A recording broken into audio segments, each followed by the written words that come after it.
what do you have in your hand? Oh, just so many cables. More cables I know. again. Isn't that in every home?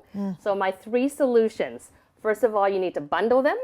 You have to tag it, and then you got to hide it away. So let's get started here.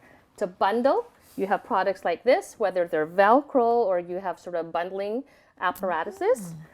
One other thing is to tag it. A simple thing, such as these bread ties. We all have these in our home. Oh, yeah. Label the bread ties. You can tag your cables, or you have items that are pre-purchased that already have the labels on them.